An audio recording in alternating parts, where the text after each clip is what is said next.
नमस्कार दोस्तों, हरियाणा जीके की प्रीवियस ईयर एग्जाम सीरीज में मैं चंद्रहास एक बार फिर से आप सभी का हार्दिक स्वागत करता हूं। पिछले सालों के अंदर जो भी एग्जाम हुए हैं उनके अंदर जो हरियाणा जीके से संबंधित क्वेश्चन किए गए हैं एसएससी के द्वारा, उन सभी क्वेश्चनों का हम डिस्कशन इस वीडियो के अंदर करेंगे। बहुत अच्छे तरीके से करेंगे, अच्छे तरीके से पढ़ेंगे। कोई भी क्वेश्चन ऐसा नहीं बचेगा जो आपको समझ में नहीं आएगा। आप लगातार हमारे साथ में बने रहिए और यदि आपको हमारी वीडियो अच्छी लगती है तो इसको ज़्यादा से ज़्यादा शेयर करते रहिए, साथ के साथ में शेयर करें। धन्यवाद। चलिए शुरुआत करते हैं। आज का जो पहला क्वेश्चन है वो क्वेश्चन ये है कि बासमती चावल के उत्पादन के लिए प्रसिद्धि पाकर हरियाणा का कौन सा जिला धान का कटोरा बना। पहला क्वेश्चन ये बनता है कि बासमती चावल, क्वेश्चन क्या पूछना चाह रहा है उसकी लैंग्वेज को एक बार आप पकड़े। क्वेश्चन आपसे क्या पुटअप करना चाहता है, क्या पूछना चाहता है वो एग्जामिनर आपसे। क्वेश्चन देखें फिर से। बासमती चावल के उत्पादन के लिए प्रसिद्धि पाकर हरियाणा का कौन सा जिला धान का कटोरा कहा जाने लगा। वो ये पूछ रहा है कि हरियाणा का कौन सा ऐसा जिला है जिसने सर्वाधिक मात्रा में बासमती चावल का उत्पादन किया और उसके बावजूद उसे धान का कटोरा कहा गया। तो धान के कटोरे से आपके माइंड में तुरंत याद आ गया, धान का कटोरा तो हरियाणा में बस अकेले डिस्ट्रिक्ट को कहते हैं, सीएम सिटी को। धान का कटोरा किसे कहते हैं? करनाल को। जो हरियाणा का पेरिस है, धान का कटोरा है, सीएम सिटी है, स्यू सिटी है, वो कौन सा शहर है? करनाल। राजा कर्ण के नाम पर बसाया गया शहर है करनाल। कर्ण स्टेडियम पड़ता है करनाल में, लेकिन गौ कर्ण तालाब पड़ता है कहां पर? रोहतक में। धान का कटोरा किसे कहते हैं? करनाल को धान का कटोरा के नाम से जाना जाता है। धान का कटोरा। और बासमती चावल के लिए उत्पादित प्रसिद्ध है, बासमती चावल के लिए प्रसिद्ध है, याद रखना है। लेकिन आपसे ये पूछे ना, बासमती चावल का सबसे ज्यादा निर्यात कहां से होता है? आपसे एग्जामिनर पूछ ले कि बासमती चावल का हरियाणा का कौन सा डिस्ट्रिक्ट है जहां से सर्वाधिक मात्रा में निर्यात किया जाता है, तो बासमती चावल का जो सर्वाधिक मात्रा में निर्यात होता है वो कहां से होता है? पानीपत से। और पानीपत का महाभारत कालीन नाम क्या है? पानप्रस्थ। ये पानीपत का महाभारत कालीन नाम है। हरियाणा का धान का कटोरा किसे कहते हैं? करनाल को बासमती चावल के लिए प्रसिद्ध था। यही क्वेश्चन एग्जामिनर आपसे बता रहा है, इसलिए धान का कटोरा कहा गया। लेकिन हरियाणा में सर्वाधिक मात्रा में बासमती चावल का निर्यात कहां से होता है? पानीपत से। और पानीपत जिसका महाभारत कालीन नाम क्या था? पानप्रस्थ। पानीपत किसकी याद में बसाया है? तो पाणिनि ऋषि की याद में। पाणिनि ऋषि की याद में अष्टाध्यायी जो पुस्तक है, अष्टाध्यायी पुस्तक आपने पढ़ी होगी, नेशनल जीके में क्वेश्चन आ जाता है अष्टाध्यायी की रचयिता कौन है। अष्टाध्यायी पुस्तक किसने लिखी थी? तो पाणिनि ने लिखी थी, याद रखिएगा। उसका जिक्र भी हम बताएंगे कि हरियाणा के कौन सा शहर का वर्णन अष्टाध्यायी पुस्तक में मिलता है, बहुत जल्द बताएंगे आपको, लगातार बने रहिए। चलिए नेक्स्ट क्वेश्चन की तरफ बढ़ते हैं। नेक्स्ट क्वेश्चन है, प्रसिद्ध स्मारक किशोरी महल कहां पर है? वो क्या पूछ रहा है? प्रसिद्ध स्मारक किशोरी महल। किशोरी महल, प्रसिद्ध स्मारक किशोरी महल कहां पर है? तो किशोरी महल जो प्रसिद्ध स्मारक है ये कहां पर पड़ता है? तो आपने याद रखना होडल में। और होडल कहां पर पड़ता है? तो आपने याद रखना पलवल में। पलवल जिसे कॉटन सिटी के नाम से जानते हैं। पलवल जिसे किस नाम से जाना जाता है? कॉटन सिटी के नाम से। और पलवल कब बना था? तो 15 अगस्त 2008 के अंदर पलवल बना था। देखिए किशोरी महल जो है वो होडल के अंदर पड़ता है। और होडल कहां पर पड़ता है? पलवल में। और पलवल कब बना था? 15 अगस्त 2008 में। और कॉटन सिटी के नाम से किसे जानते हैं? पलवल को। और पलवल जिसका प्राचीन नाम क्या है? अपलवा। ये पलवल का प्राचीन नाम है अपलवा। अपलवा ये पलवल का प्राचीन नाम है, याद रखना। बहुत अच्छा क्वेश्चन, बहुत अच्छा क्वेश्चन है। चलिए नेक्स्ट क्वेश्चन की तरफ बढ़ते हैं। प्रसिद्ध स्मारक किशोरी महल कहां पर है? होडल पलवल के अंदर है। बहुत अच्छे, लगातार बने रहिए। कल्पना चावला का जन्म हरियाणा के किस जिले में हुआ था? एक कल्पना चावला जो है ये एक बहुचर्चित महिला है और अंतरिक्ष यात्री है। और इस कल्पना चावला का जन्म हरियाणा के कौन से डिस्ट्रिक्ट में हुआ था? तो कल्पना चावला का जन्म हुआ था हरियाणा के करनाल में। कल्पना चावला का जन्म हरियाणा के करनाल में हुआ कब था? 1961 में। और हरियाणा में पहला सैनिक स्कूल भी कब खुला था? 1961 में। और कहां पर खुला था? कुंजपुरा के अंदर। हरियाणा में पहला जो सैनिक स्कूल है वो कुंजपुरा करनाल के अंदर खुला था, सैनिक स्कूल। और ये सैनिक स्कूल कुंजपुरा करनाल में कब खुला था? 1961 में। और कल्पना चावला का जन्म करनाल में कब हुआ था? 1961 के अंदर। बहुत अच्छा क्वेश्चन है।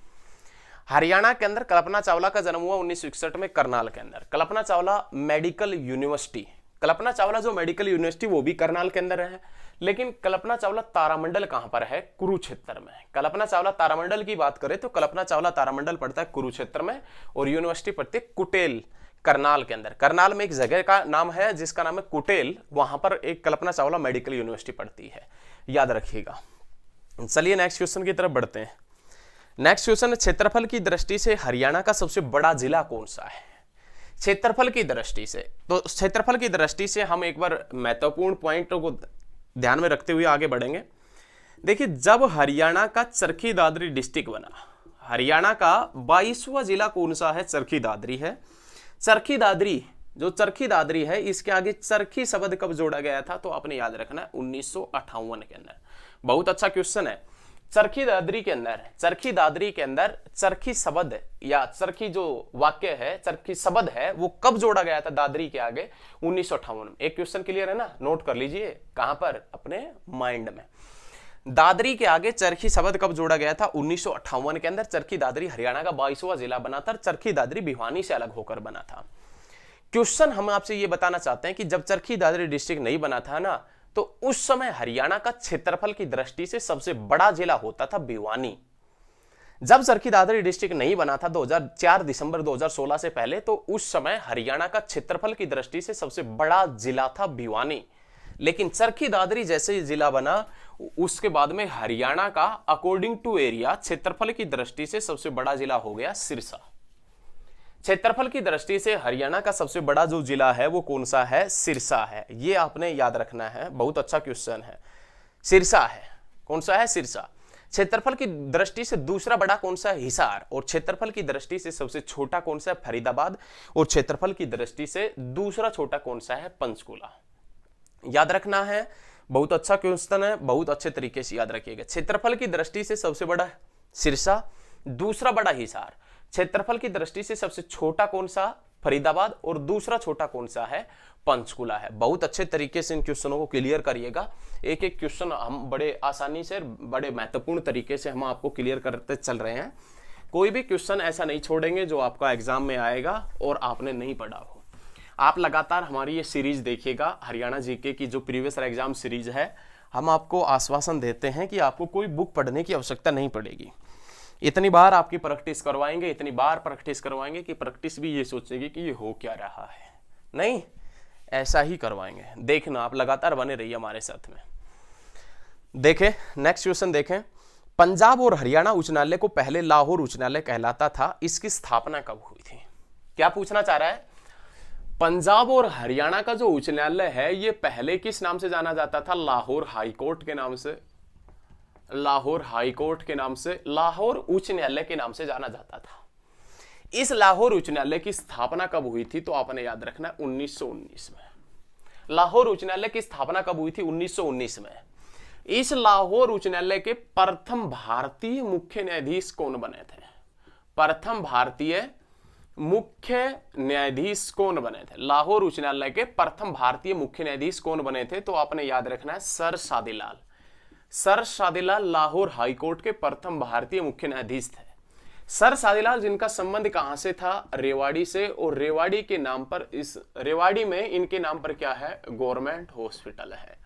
याद रखें, गवर्नमेंट हॉस्पिटल और ट्रामा सेंटर। रेवाड़ी का जो गवर्नमेंट हॉस्पिटल और ट्रामा सेंटर है, उसका नाम सर शादीलाल के नाम पर है।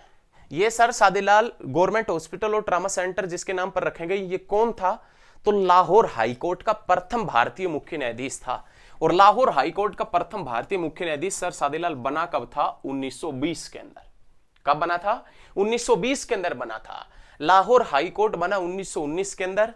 लाहौर जो रावी नदी के ऊपर पड़ता है, पहली बार झंडा फहराया गया था इसी शहर में। कहां पर? लाहौर में। इसके प्रथम मुख्य न्यायाधीश बने सर शादीलाल। लाहौर हाईकोर्ट 1919 के अंदर बना। महात्मा गांधी पहली बार गिरफ्तार हुए 1919 में पलवल से। महात्मा गांधी दूसरी बार गिरफ्तार हुए 1919 में हिसार से। आपने याद रखना है। हरियाणा में पहली लोक अदालत, हरियाणा में पहली लोक अदालत झज्जर में खुली 1919 में। हरियाणा में पहली लोक अदालत झज्जर में कब खुली थी? 1919 के अंदर खुली थी। ये आपने याद रखना है। जलियांवाला बाग हत्याकांड हुआ था 1919 में। और रोलेट एक्ट जो आया था जिसे महात्मा गांधी ने काला कानून की संज्ञा दी थी, वो रोलेट एक्ट, जिसका संबंध कौन सी तिथि से है? 1919 से है। रोलेट एक्ट का विरोध हरियाणा में सबसे पहले कौन से जिले में किया गया था? अंबाला के अंदर। कौन से डिस्ट्रिक्ट में? अंबाला के अंदर रोलेट एक्ट का विरोध सबसे पहले हुआ था। बहुत अच्छा क्वेश्चन है, लगातार आप हमारे साथ में बने रहिए, लगातार बहुत अच्छे क्वेश्चन करवाएंगे। नेक्स्ट क्वेश्चन देखें। नेक्स्ट क्वेश्चन क्या पूछ रहा है? हरियाणा के निम्नलिखित किस शहर में भारतीय प्रबंधन संस्थान स्थित है? हरियाणा का वह शहर जिसमें भारतीय प्रबंधन संस्थान स्थित है। कौन सा? भारतीय प्रबंधन संस्थान। इंडियन इंस्टीट्यूट ऑफ मैनेजमेंट पूछ रहा है आपसे। हरियाणा का ऐसा कौन सा डिस्ट्रिक्ट है जिसके अंदर इंडियन इंस्टीट्यूट ऑफ मैनेजमेंट स्थित है? IIM, Indian institute of management, भारतीय प्रबंधन संस्थान। याद रखिएगा, भारतीय इंडियन इंस्टीट्यूट ऑफ मैनेजमेंट, भारतीय प्रबंधन संस्थान। भारतीय प्रबंधन संस्थान कहां पर है? रोहतक के अंदर है। और ये रोहतक के अंदर IIM कब बना था? तो आपने याद रखना है 2009 के अंदर। याद रखना है आपने, Indian institute of management Rohtak के अंदर। IIM सीधा क्वेश्चन आएगा कहां पर है? रोहतक में 2009 के अंदर बना। लेकिन NIT पूछे आपसे, NIT राष्ट्रीय प्रौद्योगिकी संस्थान, जो 2002 के अंदर बना था, और ये कहां पर पड़ता है? कुरुक्षेत्र में। NIT कुरुक्षेत्र 2002 और IIM रोहतक 2009। बहुत ज्यादा इंपॉर्टेंट क्वेश्चन है एग्जाम की दृष्टि से, ये दोनों आपने याद रखना है। चलिए नेक्स्ट क्वेश्चन देखते हैं। नेक्स्ट क्वेश्चन है, इंडियन नेशनल लोकदल का नेता कौन है? ऐसा 4 ऑप्शन मिलेंगे आपको, और वो आपसे पूछना चाह रहा है कि इनमें से कौन सा ऐसा नेता है जो इंडियन नेशनल लोकदल से संबंधित है। बहुत आसान है, इसका आंसर आप भी दे देते यदि आपने नहीं पढ़ा होता तो भी। Option A Bhupender Singh Hooda, option B Chaudhary Bansilal, option C Pawan Pandit है, और ऑप्शन डी ओम प्रकाश चौटाला। तो इसका आंसर क्या होगा? ओम प्रकाश चौटाला इसका आंसर हो जाएगा। बहुत अच्छा क्वेश्चन है, बहुत अच्छे तरीके से आप पढ़िएगा। ओम प्रकाश चौटाला इसका आंसर है। इंडियन नेशनल लोकदल की स्थापना की थी वो चौधरी देवलाल के समय में हुई थी। पहले इंडियन नेशनल लोकदल नहीं था, ओनली लोकदल था। लोकदल की स्थापना हुई 1996 के अंदर। लोकदल का नाम बदलकर इंडियन नेशनल लोकदल किया गया था 1998 के अंदर।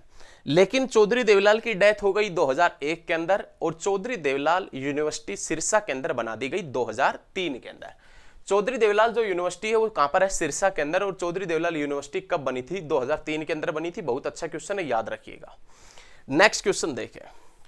नेक्स्ट क्वेश्चन, मारुति कार निर्माण कारखाना हरियाणा के कौन से डिस्ट्रिक्ट में है? तो सभी को पता है कि मारुति जो कारखाना है, मारुति कार का जो उद्योग है वो कहां पर स्थित है? तो साइबर सिटी मेडिसिटी के अंदर स्थित है, जिसका नाम क्या है? गुरुग्राम के अंदर। गुरु द्रोणाचार्य के नाम पर बसाया गया शहर है गुरुग्राम। पहले किस नाम से जाना जाता था? गुड़गांव के नाम से। और वर्तमान में किस नाम से जाना जाता है? गुरुग्राम के नाम से। और सबसे पहले किस नाम से जाना जाता था? गुरुग्राम। बीच में गुरुग्राम, अब क्या हो गया? दोबारा से गुरुग्राम हो गया। बहुत अच्छा क्वेश्चन है, लगातार पढ़ने की कोशिश कीजिएगा। चलिए आगे बढ़ते हैं। नेक्स्ट जो क्वेश्चन, अगला क्वेश्चन, निम्नलिखित में से कौन सी कार कंपनी गुरुग्राम में है? ये हो गया है, मारुति कार कंपनी है। नेक्स्ट देखें, रोहतक में सोरी बाजार एशिया का सबसे बड़ा खालिस्तान बाजार है। रोहतक के अंदर एक मार्केट पड़ता है जिसका नाम क्या है? सोरी मार्केट, या जिसे आप किस नाम से भी जान सकते हैं? सोरी बाजार के नाम से। रोहतक का जो सोरी बाजार है ये एशिया का सबसे बड़ा थोक मार्केट है। रोहतक का सोरी बाजार कौन सा है? एशिया का सबसे बड़ा थोक बाजार है। लेकिन वो एग्जामिनर आपसे क्या पूछना चाह रहा है कि ये किससे संबंधित है? तो आप याद रखिए, कपड़ों से संबंधित है। ये पूछे ना कि एशिया की सबसे बड़ी थोक मार्केट कपड़ों की कहां पर है? रोहतक में। उस मार्केट का नाम क्या है? सोरी बाजार है। ऑप्शन एक बार फिर से क्वेश्चन को समझने की कोशिश करें। रोहतक में सोरी बाजार एशिया का सबसे बड़ा खालिस्तान बाजार है। तो किसका बाजार है ये? कपड़ों का बाजार है। किसका बाजार है? कपड़ों का। नेक्स्ट क्वेश्चन है, राष्ट्रीय पशु आनुवांशिकी संस्थान ब्यूरो हरियाणा के खालिस्तान जिले में स्थित है। राष्ट्रीय पशु आनुवांशिकी संस्थान ब्यूरो, राष्ट्रीय पशु आनुवांशिकी संस्थान ब्यूरो हरियाणा के कौन से डिस्ट्रिक्ट के अंदर स्थित है? करनाल में। साइबर सिटी सॉरी स्यू सिटी के अंदर, सीएम सिटी के अंदर। धान का कटोरा हरियाणा के पेरिस के अंदर स्थित है। हरियाणा का पेरिस किसे कहा जाता है? करनाल को। क्यों कहा जाता है? क्योंकि हरियाणा का प्रथम सुव्यवस्थित तरीके से, अच्छे तरीके से बसाया गया शहर है। यदि ये पूछे ना, चंडीगढ़ तो है ही अच्छे तरीके से बसाया गया शहर, लेकिन ये पूछे कि हरियाणा का सबसे अच्छे तरीके से सुव्यवस्थित तरीके से बसाया गया शहर कौन सा है, तो आप बताएंगे करनाल। कौन सा है? करनाल। और राष्ट्रीय पशु आनुवांशिकी संस्थान ब्यूरो, ये भी कहां पर पड़ता है? करनाल के अंदर पड़ता है। बहुत अच्छा क्वेश्चन है, लगातार आप पढ़ने की कोशिश कीजिएगा। राष्ट्रीय पशु आनुवांशिकी संस्थान ब्यूरो है, ये कहां पर पड़ता है? करनाल के अंदर पड़ता है। समझने की कोशिश कीजिए, कहां पर है? करनाल के अंदर है। उसके बाद में नेक्स्ट क्वेश्चन देखें। नेक्स्ट क्वेश्चन की तरफ बढ़ते हैं। नेक्स्ट क्वेश्चन, हरियाणा का कौन सा जिला सरसों के उत्पादन में प्रथम स्थान पर है? हरियाणा का कौन सा जिला सरसों के पैदावार में प्रथम स्थान पर है? ये देखिए, ये क्वेश्चन हमने पहले भी एक वीडियो के अंदर हमने डिस्कस किया था, क्योंकि यदि ऐसे क्वेश्चन एग्जामिनर आपसे पूछता है हरियाणा के कौन से जिले में सर्वाधिक मात्रा में सरसों का उत्पादन होता है, यदि ऐसे क्वेश्चन पूछता है एग्जामिनर आपसे, तो आपने सबसे पहले क्या देखना है? ऑप्शन देखेंगे। ऑप्शन कौन कौन से हैं? फरीदाबाद, अंबाला, भिवानी, गुरुग्राम। तो भाई इसमें जो ऑप्शन में आएगा वो कौन सा आएगा? भिवानी आएगा। लेकिन इसी के साथ में यदि वो आपसे ये पूछता कि हरियाणा में सबसे ज्यादा सरसों का उत्पादन कहां पर होता है, भिवानी के साथ में महेंद्रगढ़ भी मिलता, तो ऑप्शन आ जाता महेंद्रगढ़, क्योंकि सरसों सर्वाधिक मात्रा में होती है महेंद्रगढ़ में, भिवानी का दूसरा स्थान है। लेकिन महेंद्रगढ़ ऑप्शन में नहीं है, तो कौन सा आएगा? भिवानी आएगा। बहुत अच्छा क्वेश्चन है, याद रखिएगा। नेक्स्ट क्वेश्चन देखें। नेक्स्ट जो क्वेश्चन है, जिला महेंद्रगढ़ में कौन सा खनिज पदार्थ पाया जाता है? जिला महेंद्रगढ़ में कौन सा खनिज पदार्थ पाया जाता है? ऑप्शन ए चूना पत्थर, ऑप्शन बी तांबा, ऑप्शन सी चीनी मिट्टी, ऑप्शन डी उपरोक्त ए और बी। तो चूना पत्थर जो है, चूना पत्थर और क्या मिलता है? तांबा मिलता है। यदि विशेष रूप से आपसे ये पूछे कि चूना पत्थर कहां पर मिलता है, तो अंबाला के अंदर, और रवेदार चूना पत्थर रोहतक के अंदर, और रवेदार चूना कहां पर मिलता है? अंबाला के अंदर। विशेष रूप से आपसे ये पूछ ले कि रवेदार चूना कहां पर मिलता है? अंबाला के अंदर, और चूना पत्थर कहां पर मिलता है? रोहतक के अंदर। लेकिन वो महेंद्रगढ़ का डिस्कशन कर रहा है, तो हरियाणा में खनिजों के संग्रहालय के नाम से, हरियाणा का ऐसा कौन सा शहर है जिसे खनिजों के संग्रहालय के नाम से, खनिजों का संग्रहालय कहते हैं? हरियाणा का कौन सा जिला ऐसा है जिसे खनिजों के संग्रहालय के नाम से जानते हैं? तो याद रखिएगा, खनिजों का जो संग्रहालय है वो किसे कहते हैं? महेंद्रगढ़ को कहा जाता है। और महेंद्रगढ़ के अंदर अकॉर्डिंग टू क्वेश्चन क्या मिलता है? चूना पत्थर और तांबा मिलता है। चीनी मिट्टी महेंद्रगढ़ में या पूरे हरियाणा के अंदर कहीं पर भी नहीं मिलती है, लेकिन चीनी मिट्टी हरियाणा में एक स्थान के ऊपर मिलती है। चीनी मिट्टी हरियाणा में एक स्थान के ऊपर मिलती है, और वो स्थान कौन सा है? सिकंदरपुर। और वो सिकंदरपुर कौन से डिस्ट्रिक्ट के अंदर पड़ता है? तो आपने याद रखना है गुरुग्राम। कौन से डिस्ट्रिक्ट में पड़ता है? गुरुग्राम। कौन सा स्थान? सिकंदरपुर। और कहां पर क्या मिलती है? चीनी मिट्टी। चीनी मिट्टी देखी होगी आपने, नहीं देखी है? देखी होगी चीनी मिट्टी। ये उसी चीनी मिट्टी का डिस्कशन कर रहे हैं जिसमें आप चाय वगैरह की चुस्की लेते हैं, चाय वगैरह पीते हैं, कॉफी वगैरह पीते हैं। जो कप होते हैं ना घर में चाय वगैरह के, वो चीनी मिट्टी के ही बने होते हैं। और वो चीनी मिट्टी हरियाणा में एकमात्र कौन से स्थान पर मिलती है, या एकमात्र कौन से डिस्ट्रिक्ट में मिलती है? तो गुरुग्राम डिस्ट्रिक्ट में। और गुरुग्राम डिस्ट्रिक्ट में कहां पर मिलती है? तो सिकंदरपुर गांव में मिलती है। बहुत अच्छे। चलिए नेक्स्ट क्वेश्चन की तरफ बढ़ते हैं। नेक्स्ट जो क्वेश्चन है वो देखें, पानीपत की पहली लड़ाई किनकी फौजों के मध्य हुई थी? पानीपत की पहली लड़ाई हुई कब थी? 1526 में। और किन किन की फौजों के मध्य हुई थी? बाबर और इब्राहिम लोदी के मध्य। देखिए, क्वेश्चन बहुत बार और बहुत अच्छे तरीके से एग्जामिनर घुमाने की कोशिश कर रहा है, लेकिन आपको तो घूमना ही नहीं, क्योंकि आपको पता है वो क्वेश्चन क्या कर रहा है। पानीपत की पहली लड़ाई किन किन की फौजों के मध्य हुई थी? तो पानीपत की पहली लड़ाई हुई थी वो बाबर और इब्राहिम लोदी की फौज के मध्य हुई थी। इस युद्ध में हार गया था, हारा कौन था? इब्राहिम लोदी। और जीता कौन था? तो आप याद रखिएगा, बाबर इस युद्ध में जीत गया था। इस युद्ध के पश्चात बाबर ने अपनी बेगम की याद में एक मस्जिद भी बनवाई थी, जिसका नाम है काबुली बाग मस्जिद, जो पानीपत के अंदर ही पड़ती है, अपनी बेगम मुसम्मत की याद में। इस युद्ध में हारा कौन था? इब्राहिम लोदी। और इब्राहिम लोदी का मकबरा कहां पर बना दिया गया? पानीपत के अंदर। लेकिन इब्राहिम सूरी का मकबरा पूछे आपसे, इब्राहिम सूरी का मकबरा नारनौल में और इब्राहिम लोदी का मकबरा कहां पर है? पानीपत के अंदर। चलिए नेक्स्ट क्वेश्चन की तरफ बढ़ते हैं। बहुत अच्छा क्वेश्चन है, आप याद करने की कोशिश कीजिएगा। चलिए आज का लास्ट जो क्वेश्चन है वो देखें। हरियाणा में प्रथम विश्वविद्यालय किस नगर में स्थापित किया गया था? आज का लास्ट क्वेश्चन। हरियाणा में जो प्रथम विश्वविद्यालय, हरियाणा में प्रथम विश्वविद्यालय किस नगर में स्थापित किया गया था? तो पहले ये देख ले प्यारे स्टूडेंट्स, पहले ये देख ले कि हरियाणा का पहला विश्वविद्यालय था कौन सा। पहले यही देख लेते हैं, हरियाणा का पहला विश्वविद्यालय कौन सा था। हरियाणा का पहला विश्वविद्यालय महर्षि दयानंद विश्वविद्यालय। कौन सा विश्वविद्यालय? महर्षि दयानंद विश्वविद्यालय हरियाणा का पहला विश्वविद्यालय था। और महर्षि दयानंद विश्वविद्यालय की जो नींव रखी गई थी वो 1976 में रखी गई थी। और कौन से डिस्ट्रिक्ट में रखी गई थी? रोहतक के अंदर रखी गई। कौन से डिस्ट्रिक्ट में रखी गई थी? रोहतक के अंदर रखी गई थी। याद रखना आपने, कहां पर रखी गई थी? रोहतक के अंदर रखी गई थी। देखें, हरियाणा का पहला विश्वविद्यालय है एमडीयू, सॉरी भाई एमडीयू नहीं है, हरियाणा का पहला विश्वविद्यालय कुरुक्षेत्र विश्वविद्यालय। कोई बात नहीं, सॉरी हरियाणा का जो पहला विश्वविद्यालय है वो कुरुक्षेत्र विश्वविद्यालय है। और कुरुक्षेत्र विश्वविद्यालय की नींव कब रखी गई थी? 1956 में। और कौन से डिस्ट्रिक्ट के अंदर रखी गई थी? कुरुक्षेत्र में। रोहतक के अंदर यदि पूछे तो महर्षि दयानंद आएगा, जिसका नाम है 1976 में। वो हरियाणा का पहला नहीं है। पहला हरियाणा का कौन सा है? कुरुक्षेत्र यूनिवर्सिटी। और कुरुक्षेत्र यूनिवर्सिटी जो कौन से डिस्ट्रिक्ट में? कुरुक्षेत्र में। और जिसकी नींव कब रखी गई थी? 1956 में। किसने रखी थी? डॉक्टर राजेंद्र प्रसाद ने। किसने रखी थी? डॉक्टर राजेंद्र प्रसाद। और डॉक्टर राजेंद्र प्रसाद के सपनों का शहर कौन सा है? फरीदाबाद। हरियाणा का जो शहर है एक फरीदाबाद, वो किसके सपनों का शहर है? डॉक्टर राजेंद्र प्रसाद। डॉक्टर राजेंद्र प्रसाद कहां से चुनाव लड़ते थे? जीरोदेई बिहार से। और हरियाणा का पहला विश्वविद्यालय कुरुक्षेत्र विश्वविद्यालय, जिसकी नींव 1956 में रखी गई थी, जो कुरुक्षेत्र के अंदर है। यही क्वेश्चन वो पहले पूछ रहा था। कोई बात नहीं, माइंड से डाइवर्ट हो गया था। नहीं, वो हो जाता है, कभी कभी हो जाता है माइंड से डाइवर्ट। तो एक बार फिर से आप समझने की कोशिश कीजिएगा, उस बात पर गौर ना फरमाइएगा। हरियाणा का पहला विश्वविद्यालय कुरुक्षेत्र के अंदर खुला था। हरियाणा का पहला विश्वविद्यालय कुरुक्षेत्र में खुला था, कुरुक्षेत्र विश्वविद्यालय, जिसकी नींव 1956 में रखी गई थी। पढ़ाई 1959 से शुरू हुई थी। डॉक्टर राजेंद्र प्रसाद ने जिसकी नींव रखी थी, संस्कृत विभाग से इसकी शुरुआत हुई थी। और डॉक्टर राजेंद्र प्रसाद के सपनों का शहर कौन सा है? फरीदाबाद। यदि आपको वीडियो हमारी पसंद आती है तो ज्यादा से ज्यादा स्टडी ग्रुप में शेयर करें। धन्यवाद, मिलते हैं बहुत जल्द नेक्स्ट वीडियो में। और यदि आपने चैनल को अभी तक सब्सक्राइब नहीं किया है तो चैनल को सब्सक्राइब कर ले, ताकि लेटेस्ट वीडियो आप तक पहुंच सके और आप दूसरे व्यक्तियों को पढ़ाई में, हरियाणा के एग्जाम में चुनौती दे सके। धन्यवाद।